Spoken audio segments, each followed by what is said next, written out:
Hey, what's up again, everybody? Robert184, One Japan, the sights and tastes of Japan all over the country. And now I've arrived in a new prefecture. It's called Shiga. And I'm here in the town of Maibara, which is a pretty big transfer hub here. And more importantly for me, I thought I left all the snow behind up north of Japan in Tohoku, but it looks like it's followed me down. And that's when you get the bad news that they do have an information center, but it's closed today. And when I asked about what to do for food, they said there's a supermarket. So we'll see if that can't get stopped.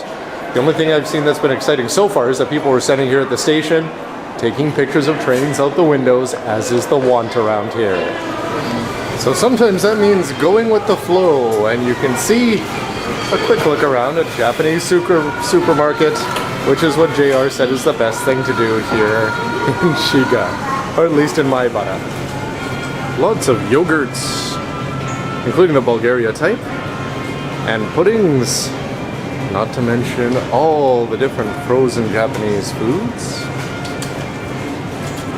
Supermarkets have changed a lot in the last few years, because if you want to come for food, actually, you can get some great food for some great prices here. From side dishes to nice main courses that you could just cook your own rice kind of thing and add this in. You've got your onigiri and rice balls and your actual regular bentos here. All sorts of stuff, whether you're eating it on the go or at home, you can get it for very nice prices here, and it even goes on sale cheaper if you come after the right time. Don't touch it with your hands, of course, but it sure looks good for a very reasonable price to go along with some very nice tempura. And you can see there's even more choices over here. Lots of tea bottled and lots of coffee canned, including the Tommy Lee Jones sponsored Boss Coffee.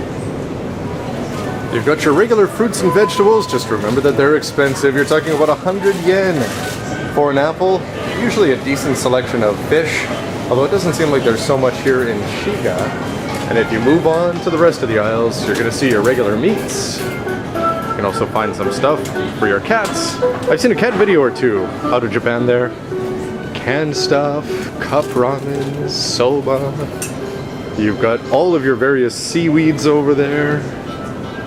Lots of soya sauce and miso and kare. If you like making curry in Japanese types, it's really good. Not to mention Kewpie, mayonnaise, in various sizes, always good, no matter what you put it on. Lots of delicious snacks and cookies that you can go for, including some of these. Simple coconut cookies, but for whatever reason, despite their very low price, it's great. You're always going to have a selection of magazines if you want to do some tachiyomi standing there, and lots of selections in terms of beverages and snacks to go along with them. So you have to laugh that when you ask the people in the train station, what's the best thing to do? Well, they're going to tell you to go to a supermarket. But sometimes it's perfectly understandable, because bullet train stations in general were built well after the main train stations were built. And sometimes because of that, they had to be on the outskirts of town, which means they're not going to have the best chance, or not going to be the first choice in terms of where most people live. So if you're out to travel, sometimes the bullet train is not always best, but nonetheless, supermarkets here, what can you say? They may be pricey in some areas, but in other ways you're getting lots of great selection, cheap prices, and if you want bentos and just regular meals, it's a good place to pick it up. Anyway, everybody, One Japan continues. Who would have thought that I'd end up in a supermarket? But that's what JR said. Anyway, have a good day. See ya.